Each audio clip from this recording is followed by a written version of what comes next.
These are things that I've wanted to say to everyone in regards to politics for a very long time, because I'm getting a little tired of hearing the same arguments and seeing the same things happen over and over again on every single Facebook argument I've ever read. Republicans, stop saying that everything is socialist. The US government lets any private enterprise collect and distribute resources pretty much however they feel like it, so long as they're within the bounds of the law. That's not socialism. That's capitalism with a capital C. The bank bailout, the auto industry bailout, those were both ideas put forth by George W. Bush and Republicans in Congress. Making rules for people to follow isn't socialism, and you can disagree with a policy or a rule without claiming that we're headed towards some communist dictatorship. Believe it or not, Democrats love freedom too. There's no one sitting in a dark room somewhere, writhing their hands together, with a thunderstorm going on in the background, thinking of ways to take away your freedom. Giving the federal government power can take your freedom away, but it doesn't always take your freedom away. More government doesn't necessarily mean less freedom. Soldiers are government and they protect your freedom. Police officers are government and they protect your freedom to walk down the street at night.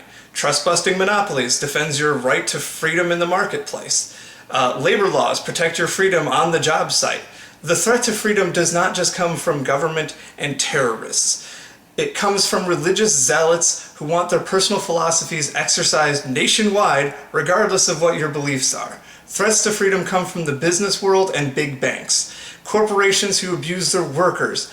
Threats to freedom come from poverty and from sickness. And now I'm going to talk to you, Democrats, because you guys are the worst sometimes.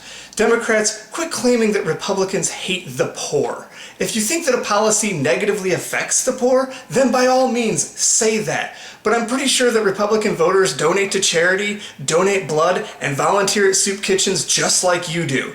So if you want to view what they do as unfair, that's fine, but that's because they have a different idea of what fairness is. And when it comes to the less fortunate, their solutions come from the private sector and from more people being involved in their local community. While we're at it, stop pretending that Republicans put on some Ku Klux Klan pajamas before they go to bed every night. Yeah, racism still exists, but it's not a platform of the Republican Party. The fact is, the Republican Party can be pretty diverse. The last Republican president spoke fluent Spanish and had 2 people who were black serve as Secretary of State. It has its fair share of homosexuals, too.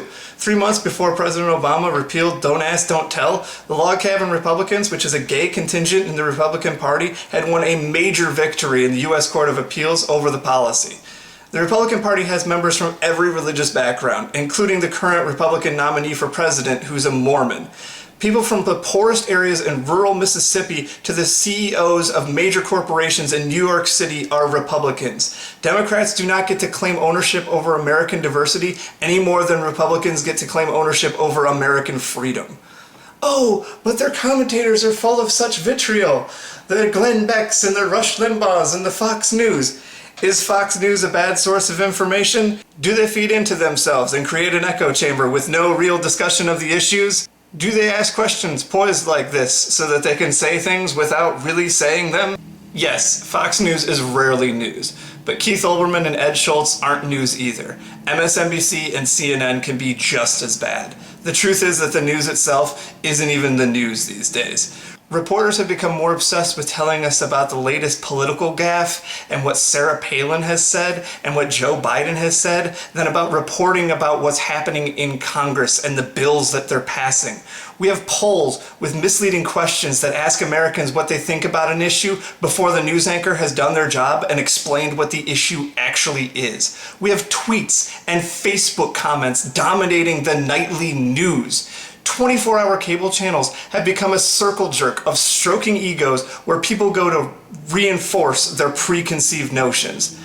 True knowledge, true information should confront the viewer and their beliefs. If you can't trust someone to tell you the things that you don't want to hear, why the heck would you trust them to tell you the things that you do want to hear? If it doesn't occasionally challenge you to change your mind, you're not watching the news anymore. You're watching a TV show. There's a strong difference between politics and entertainment. The internet has brought us all closer together, but it's driven us apart at the same time. Everyone has said things online through text that they wouldn't dream of saying to a person to their face. Hateful commentary, regurgitated talking points, blanket statements, information thrown around without citing any sources whatsoever. And in these arguments, there are so many comparisons to Hitler and Nazi Germany that every Holocaust survivor wants to smack you across the face with a textbook and tell you to turn to the page number that they have etched on their forearm. Everyone is focused on arguing and winning instead of learning and educating. Everyone is focused on what they disagree on instead of where they can find common ground. Everyone wants to be passionate about the issues, but passion shouldn't come at the expense of reason and progress. When you reduce the political conversation to nothing but attacks, you aren't helping your country, you're destroying it. But this is more than the political future of the country. This is your dinner table at Thanksgiving, and this is about respecting your fellow human being. Because if you aren't willing to change your mind, then you'll never change anyone else's.